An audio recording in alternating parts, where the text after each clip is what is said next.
Good evening, everyone. Thank you for attending this public comment. Today is April 8, 2019, and I'd like to start off with addressing the audience. Each person wishing to address the council or committee thereof shall, upon recognition by presiding officer, give his and or her name, address, and if he or she represents a group, shall in addition state for the record the name and address of said group or organization, shall limit his or her remarks to 3 minutes. All remarks shall be addressed to the council as a body and not to any member thereof. Any person making personal, pertinent, or slanderous remarks or who becomes boisterous while addressing the council shall be forthwith barred by the presiding officer for further audience at said meeting unless permission to remain is granted by a 2/3 vote of the council member presented and voted. During the public comment, there shall be no debate by the council, although question may be asked by council of person making such presentation. And we will be starting off with Ann Coverly. Did I pronounce that right? Yes. Good. Good evening.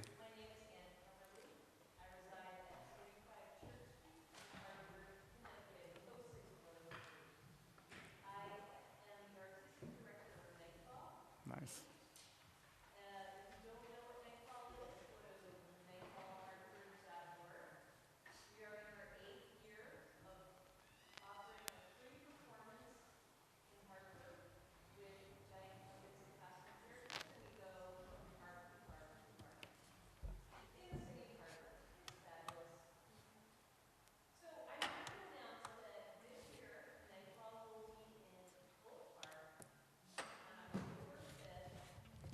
I hope that the council will help us get the word out to all of the people of Hartford about this wonderful free event that will be happening. And we also, Nightfall also offers free workshops where we teach people how to operate a giant puppet, how to make lanterns,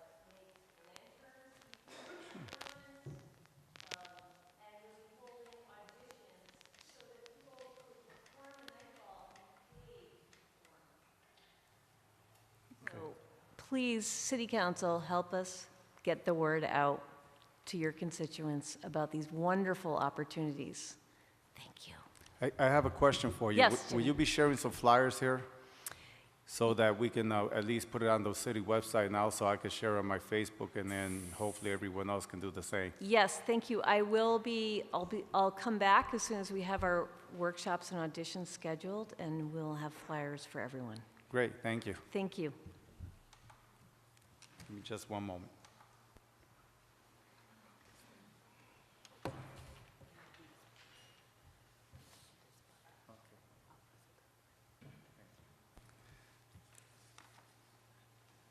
Next person, Seal Espen.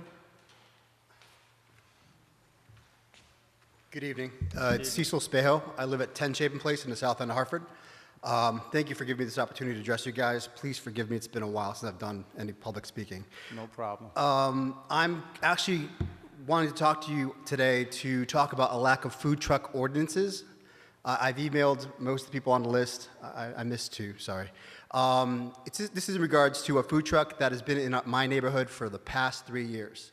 And unfortunately, the problem that we have with that food truck is it runs until about 3 o'clock in the morning, and the people that the people that frequent this food truck are unfortunately a loud crowd. They have incredibly loud stereos. They don't really care so much about the people who are sleeping and living in that residence area. I'm talking about 4 apartment buildings, several houses, and other businesses as well. They use the parking lot of a local business and the surrounding businesses in that area because it's a fairly large parking lot. The business itself wants the food truck gone because they're leaving the customers leaving a large amount of trash. There's been damage to private property that's owned by the company.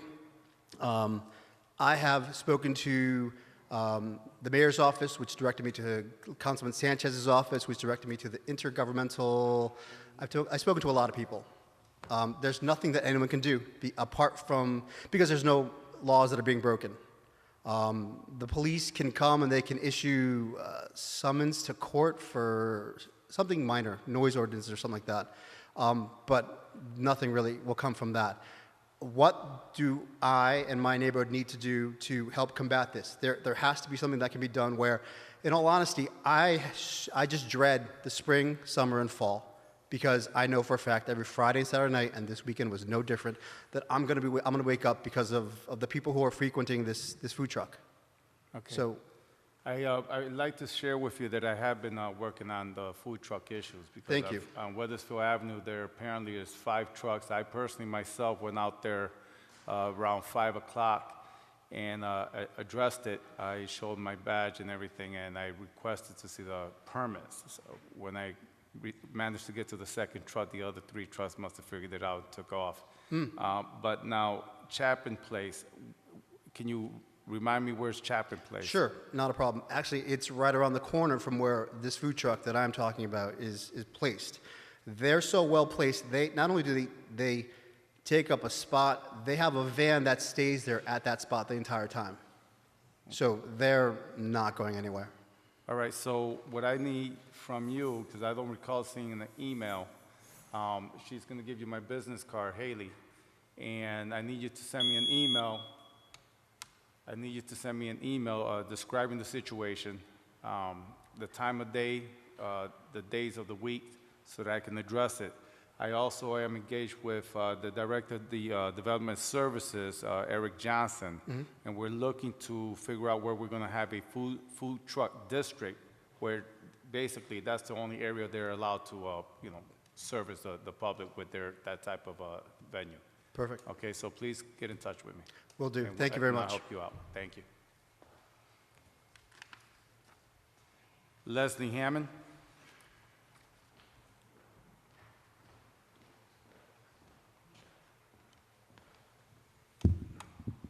Good evening, Leslie Hammond, 1 Linden Place. Thank you, Council, for being here. I wanted to talk to you about a couple things. I wanted to introduce the Batterson Park Conservancy. I don't know if you've heard much about it, but Neil Connors is one of our members, and he got nonprofit status. And our mission is to bring back Batterson Park with no money coming from the city. You know, it will be like a Friends group. He set up a nonprofit with bylaws, just like the Elizabeth Park Friends group. So Craig Merkins is on it, Charmaine Craig's on it, Alex Rodriguez is in the group. We met the other day with Walter from DPW and had a discussion about it.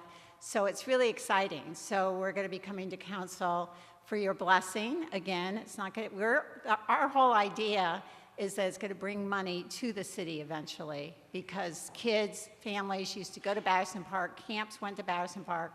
Camp Current is really excited about it because they're right across the street. They rent land from Batterson Park. We have a Facebook page if you guys can't picture it.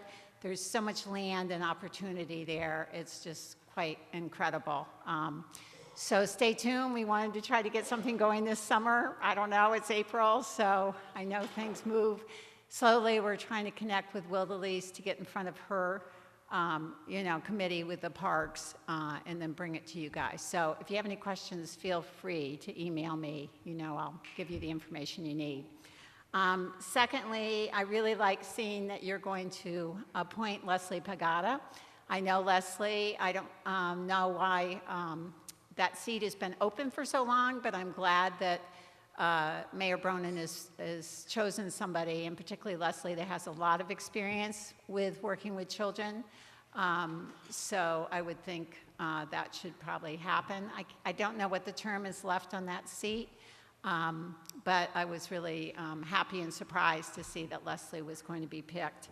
Lastly, but not really lastly, my eyes are still really on the whole police situation. I've told you in the past, I think, that I've been in touch with Detective Muir. She's the one that you all approved to give $180,000 to because of her sexual harassment claim with the police. And the story she tells and the story that Officer Barrega tell are the exact same story. So we really need to pay attention to this. I know we have a temporary police chief for now, but before we search for somebody, we've really got to figure out how to have a discussion about this and bring the community in, because obviously there's some problems that have been going on for a really long time for women that are in the police. So thank you very much for your time. Thank you. Excuse me, Ms. Hammond, we have a question from Dr. Deutsch. Hi, and thanks for speaking, as always. I have a question about the Batterson Park area. We may recall that 2 or 3 years ago, the city transferred ownership and control to the pension fund. Right. It was $5 million. Would you know if anything whatsoever is being developed, which they had in mind, to generate income, but as far as I know, there's nothing doing with that plot? Right, so the thing is, you really have to look at a map. In fact, I feel like I should carry around maps because it's so confusing. So the part we're talking about is the beach and the lake, which is like all this land around the lake we own as the city. The part that Adam Cloud has in his pension is down near Batterson Park Road, right off the exit, right off exit 84. So if you get off the exit at Finneman Road and take a right, it's that land there. I've gone to the city of Farmington to ask them what's going on. They keep sending me back to Adam, but I keep asking them what they want to do. And from what my understanding is, they like the fact that it's all commercial down there, and they want to continue that commercial. And I think Adam has some different ideas of what would be the best thing for the pension account. You know, so I think they're kind of at a stalemate, but I'd love to hear more. I haven't heard what they're doing. Nothing, you know, no land has been developed as yet. But that's totally separate because it's acres and acres of land. Right. So it gets very confusing unless you're looking at a map. Okay, thank you so much for that information. Yeah. Thank you. Next, Will Moffett.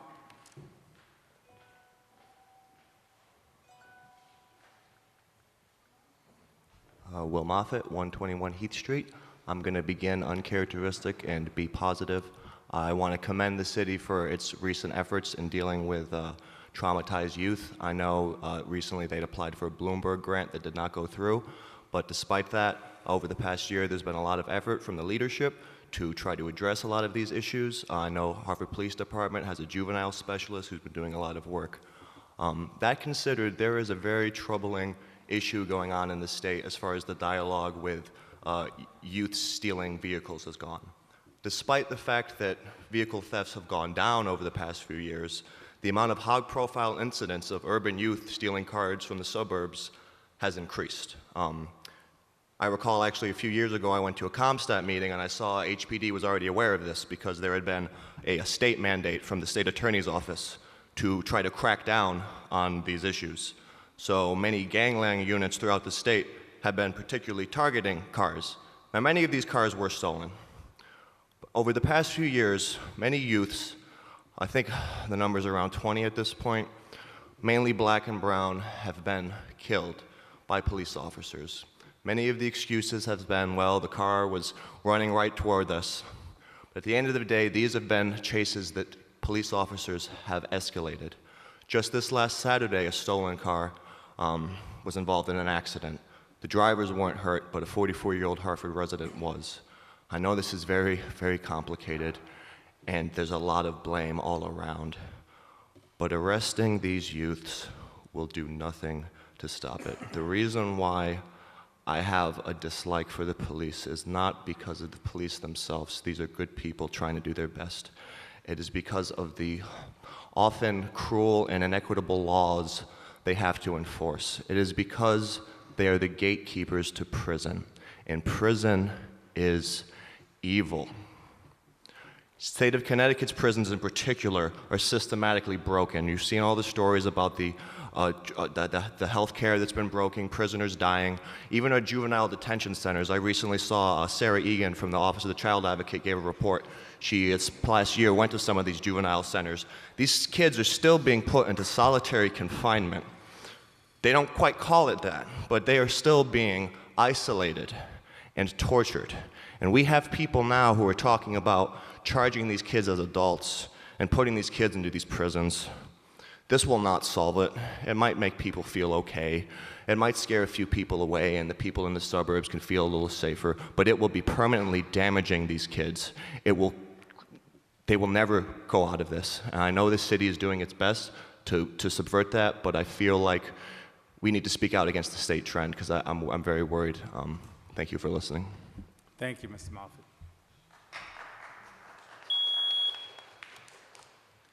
Alan Vega.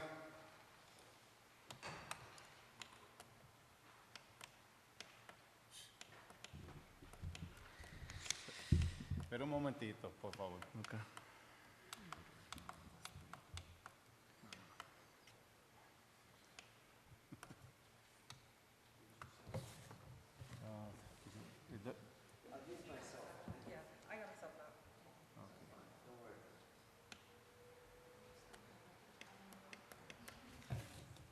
Okay, Okay. thank you. All right. I've never done this before. I've never had to address political officials before.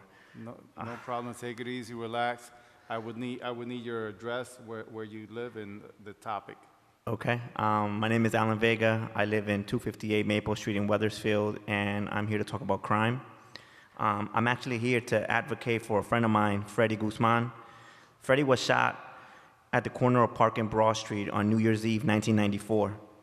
Along with Freddie, 2 other people were shot, including a 12-year-old girl. Freddie was hit in the head and went into a coma that he never woke up from. 2 years and a half later, he died on September 4th, 1997. I'm here telling you this story because his killer is still at large and was never brought to justice. I did not know this until just a few months ago when I was producing a podcast to honor his death and his life. I was shocked to find that the police have a very minimal record of this event and did not even know his name. His death was never investigated. I have shared emails with Detective Cicero and provided him with all the information I have, including his death certificate, in which his death was ruled a homicide. It has been over a month since I asked him if this case will be reopened, but I'm still waiting for a response. I'm here asking for your support to give my friend Freddie a proper investigation and hopefully some justice. Thank you. So I'm also going to give you one of my business cards. I am myself and Councilman T.J. Clark, who's not here at the moment. We're both co-chairs of Quality of Life and Public Safety. And once you receive my card, please send me an email with the details that you do have and the exchange that you did have with the police department. I'll look into it, and we'll get back in touch with you. Okay. Okay, thank you All right, thank you. bringing that up. Okay. Okay, thank you everyone for attending tonight's public comment. We have council meeting that'll start in 35 minutes. If you attended, it's grateful. If not, have a beautiful evening. Public comment is adjourned. Thank you. And my colleague, Councilman Clark, will be serving as the majority leader tonight. And to my far right is Councilwoman Molly Rosado.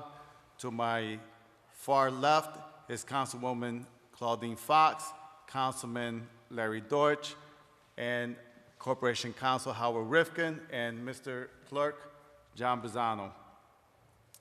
At this time, I'd like to ask everyone, I'm sorry, yes, Mr. Clerk, can you call the roll?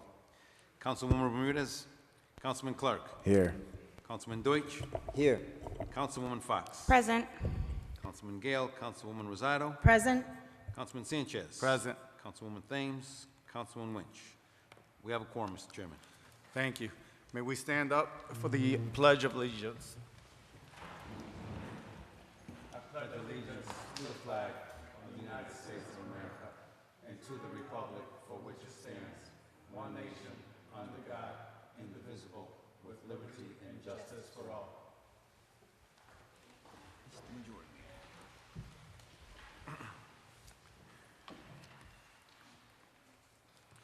And without further ado, Majority Leader, you have the floor. Thank you. And through you, Mr. Chair, I would like to make a motion to approve the minutes of our March 11th and March 25th meeting. Second that. Any objection? Majority Leader. Thank you, Mr. Chair. And through you, I would like to make a motion to put the following items on our consent calendar. Item number 2, Mayor Bronin with accompanying resolution permitting the city to accept the donation of a bus shelter from the Greater Hartford Transit District. Item number 14, an ordinance amending Chapter 32, Article 1, tax relief for the elderly of the municipal code. Second. Any objections? Any discussions? Majority Leader.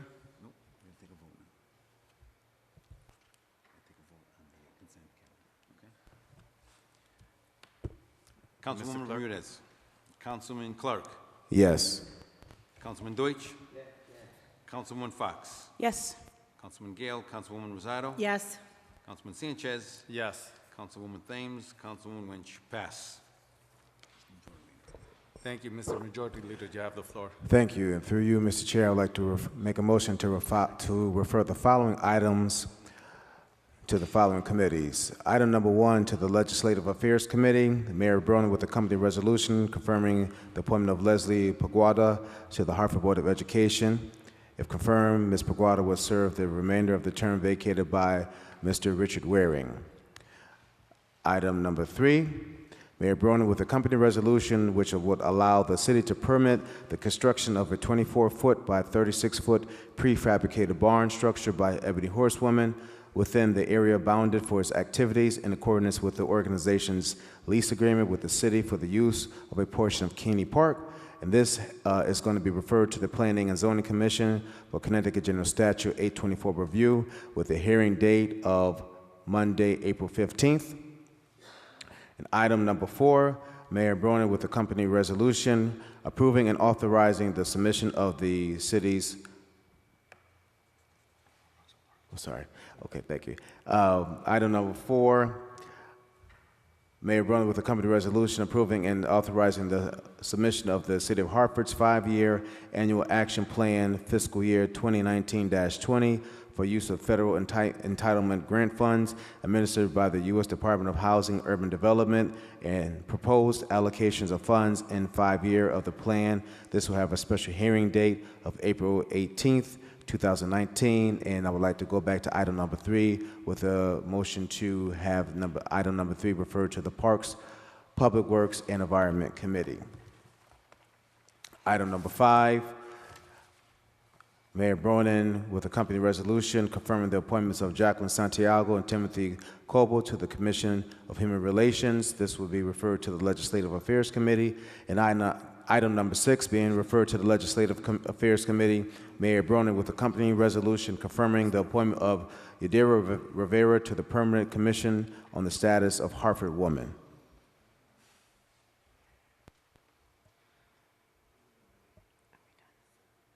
Second.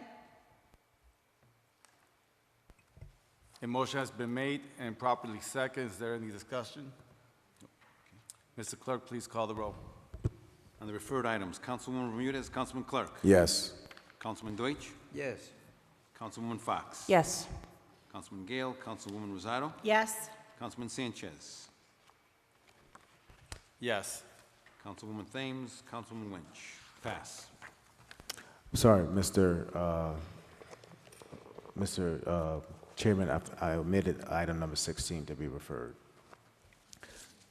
Through you, Mr. Chair, I would like to make a motion to refer item number 16 to the Operations Management Budget and Government Accountability Committee, which is Mayor Bronin ordinance amending sections 22-25 and 22-26 of the Municipal Code, which addresses parking violation citations and fines and penalties for unlawful parking. Second. Motion's been made, properly second. Is there any discussion? Mr. Clerk, please call the roll. Councilwoman Bermudez. Councilman Clark. Yes. Councilman Deutsch. Yes. Councilwoman Fox. Yes. Councilman Gale. Councilwoman Rosado. Yes. Councilman Sanchez. Yes. Councilwoman Thames. Councilwoman Lynch. Pass. Majority Leader, you have the floor. Thank you. Through you, Mr. Chair, I'd like to make a motion to postpone the following items. item number 7, item number 8, item number 9, item number 10, item 11, item 12, item 13, and item 15. Second. Motion's been made and seconded. Is there any other discussion? Mr. Clerk, please call the roll. Councilwoman Bermudez, Councilman Clark, Yes. Councilman Dunkey, Yes. Councilwoman Fox, Yes. Councilman Gale, Councilwoman Rosado, Yes. Councilman Sanchez, Yes. Councilwoman Things, Councilwoman Woodley. Items are postponed. Okay, that ends the meeting. I want to thank everyone for this evening and your attendance again. Please have a nice evening and stay dry and warm. Thank you. Meeting adjourned.